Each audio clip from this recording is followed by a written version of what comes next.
আমার আজকের গল্প লালু, শরৎচন্দ্র চট্টোপাধ্যায়ের লেখা। ছেলেবেলায় আমার এক বন্ধু ছিল, তার নাম লালু। অর্ধ শতাব্দী পূর্বে, অর্থাৎ সে এতকাল পূর্বে যে তোমরা ঠিকমতো ধারণা করতে পারবে না। আমরা একটি ছোট বাংলা স্কুলের এক ক্লাসে পড়তাম। আমাদের বয়স তখন 10-11। মানুষকে ভয় দেখাবার, জব্দ করবার কত কৌশল যে তার মাথায় ছিল তার ঠিকানা নেই। ওর মাকে রবারের সাপ দেখিয়ে একবার এমন বিপদে ফেলেছিল যে তিনি পা মচকে প্রায় 7-8 দিন খুঁড়িয়ে চলতেন। তিনি নাক করে বললেন ওর একজন মাস্টার ঠিক করে দিতে, সন্ধ্যাবেলায় এসে পড়াতে বসবেন, ও আর উপদ্রব করার সময় পাবে না। শুনে লালুর বাবা বললেন না, তার নিজের কখনো মাস্টার ছিল না।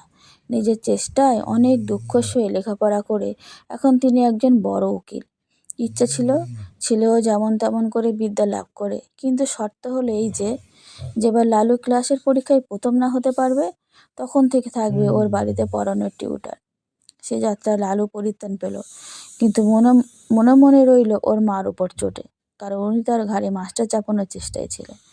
সে জানতো বাড়িতে মাস্টার ডেকে আনা আর পুলিশ ডেকে আনা সমান। লালুর বাপ ধনী গৃহস্থ, বছর কয়েক হলো পুরনো বাড়ি ভেঙে তেতলা বাড়ি করেছেন। সেই অবধি লালু মায়ের আশা গুরুদেবকে বাড়িতে এনে তার পায়ের ধুলো নেন, কিন্তু তিনি বৃদ্ধ, ফরিদপুর থেকে এত দূরে আসতে রাজি হন না। কিন্তু এইবার সেই সুযোগ ঘটেছে। স্মৃতিরত্ন সূর্যগ্রহণ উপলক্ষে কাশী এসেছেন, সেখান থেকে লিখে পাঠিয়েছেন ফেরবার পথে নন্দিরানীকে আশীর্বাদ করে যাবেন। লালুর মা আর আনন্দ ধরে না, উদ্যোগ আয়োজনে ব্যস্ত। এতদিন মনস্কামনা সিদ্ধ হবে, গুরুদেবের পায়ের ধুলো পড়বে, বাড়িটা পবিত্র হয়ে যাবে। নিচের বড় ঘরটা থেকে আসবাবপত্র সরানো হলো, নতুন ফিটের খাট, নতুন শয্যা তৈরি হয়ে এলো। গুরুদেব শোবেন এই ঘরের এক কোণে, তার পূজা আহ্নিকে জায়গা হলো, কারণ তেতলা ঠাকুর ঘরে উঠতে নামতে তার কষ্ট হবে। দিন কয়েক পরে গুরুদেব এসে উপস্থিত হলেন, কিন্তু কি দুর্যোগ! আকাশ ছেয়ে কালো মেঘের ঘটা, যেমন ঝড় তেমনি বৃষ্টি, তার আর বিরাম নেই। এদিকে মিষ্টান্নেদি তৈরি করতে, ফল ফুল সাজাতে লালুর মা নিঃশ্বাস নেওয়ার সময় পান না। তারই মধ্যে স্বহস্তে ঝেড়ে ঝুড়ে মশারি গুঁজে দিয়ে বিছানা করে গেলেন। নানা কথাবার্তায় রাত হয়ে গেল। পথশ্রমে ক্লান্ত গুরুদেব আহারাদি সেরে শয্যা গ্রহণ করলেন। চাকর বাকর ছুটি পেল। সুকোমল শয্যার পরিপাট্যে প্রসন্ন গুরুদেব মনে মনে নন্দিরানীকে আশীর্বাদ করলেন, কিন্তু গভীর রাতে আকস্মাৎ তার ঘুম ভেঙে গেল। ছাদ চুইয়ে মশারি ফুঁড়ে তার সুপরিষ্ট পেটের উপর জল পড়ছে। ওহ, কি ঠান্ডা সে জল! শশব্যস্ত বিছানার বাইরে এসে পেটটা মুছে ফেললেন, বললেন নতুন বাড়ি করলে নন্দিরানী, কিন্তু পশ্চিমের কড়া রোদে ছাদটা এর মধ্যেই ফেটেছে দেখছি। ফিতের খাট ভারী নয়, মশারি শুদ্ধ সেটা ঘরের আর এক ধারে টেনে নিয়ে গিয়ে আবার শুয়ে পড়লেন। কিন্তু আধ মিনিটের বেশি নয়, চোখ দুটি সবে বুঝেছেন, অমনি 2-4 ফোঁটা তেমনি ঠান্ডা জল টপ টপ করে এবার পেটের ঠিক সেই স্থানটার উপরেই ঝরে পড়ল। স্মৃতিরত্ন আবার উঠলেন, খাটটা টেনে অন্য ধারে নিয়ে গেলেন, বললেন ছাদটা দেখছি এখন থেকে ওকোণ পর্যন্ত ফেটে গেছে। আবার শুলেন, আবার পেটের উপরে জল ঝরে পড়ল।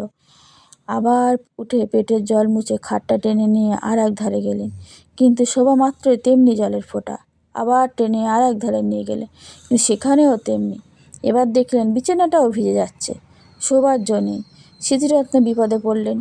বুড়ো মানুষ, অজানা জায়গা, দোর খুলে বাইরে যেতেও ভয় করে, আবার থাকাও বিপজ্জনক। কি জানি, ফাটা ছাদ ভেঙে হঠাৎ মাথা যদি পড়ে। ভয়ে ভয়ে দোর খুলে বারান্দায় এলেন। সেখানে লণ্ঠন একটা জ্বলছে বটে, কিন্তু কেউ কোথাও নেই, ঘোর অন্ধকার। যেমন বৃষ্টি তেমন ঝড়ো হাওয়া, দাঁড়াবার জো কি?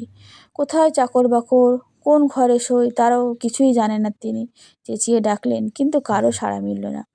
একধারে একটা বেঞ্চি ছিল, লালুর বাবার গরিব গরিব মক্কেল যারা, তারাই এসে বসে। গুরুদেব অগত্যা তাতেই বসলেন। আত্মমর্যাদা যথেষ্ট লাঘব হলো, অন্তরে অনুভব করলেন, কিন্তু উপায় কি? উত্তরে বাতাসে বৃষ্টির ছটের আমেজ রয়েছে, শীতে গা শিরশির করছে। কোচার খুঁটটা গায়ে জড়িয়ে নিয়ে পা দুটি যথাসম্ভব উপরে তুলেন, যথাসম্ভব আরাম পাওয়ার আয়োজন করে নিলেন। নানাবিধি শান্তি ও দুর্বিপাক দেহ অবশ, মন তিক্ত, ঘুমে চোখের পাতা ভাবাতুর।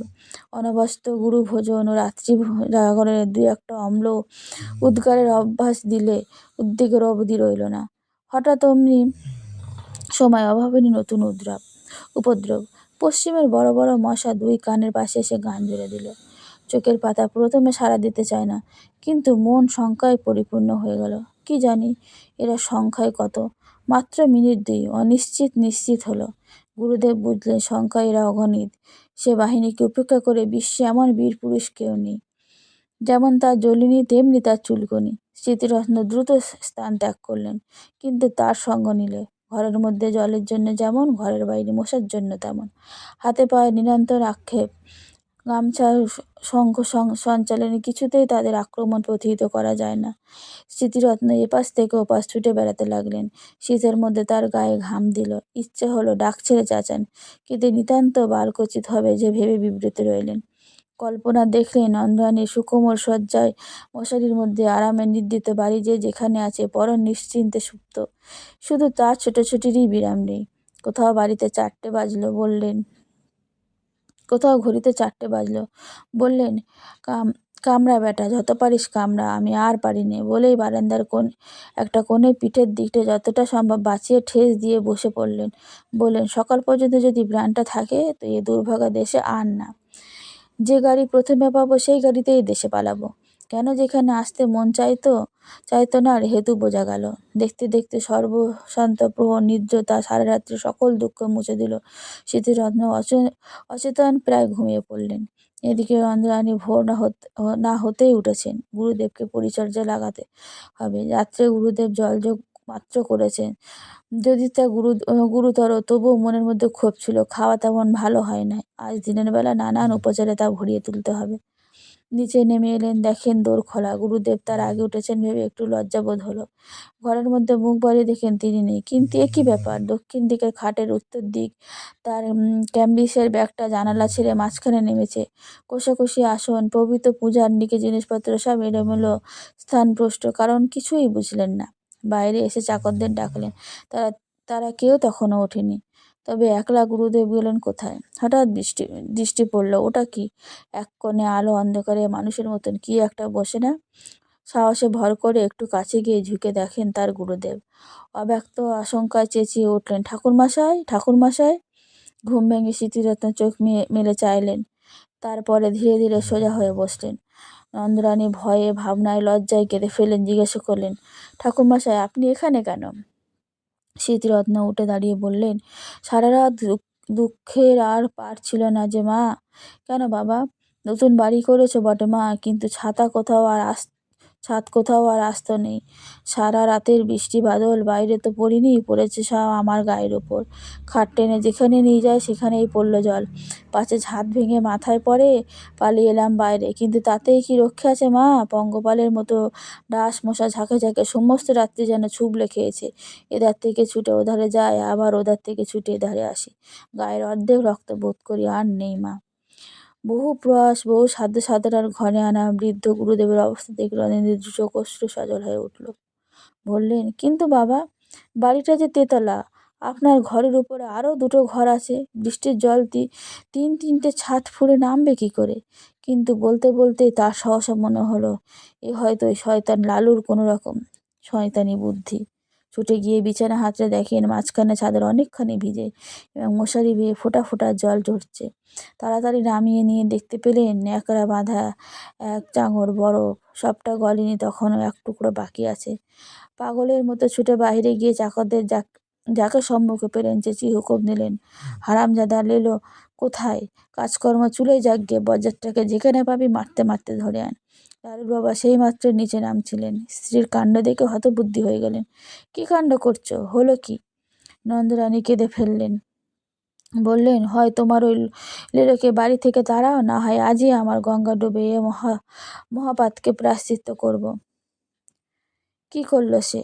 বিনা দোষে গুরুদেবের দশা কি করেছে চোখে দেখো গে। তখনই সবাই গেলেন ঘরে।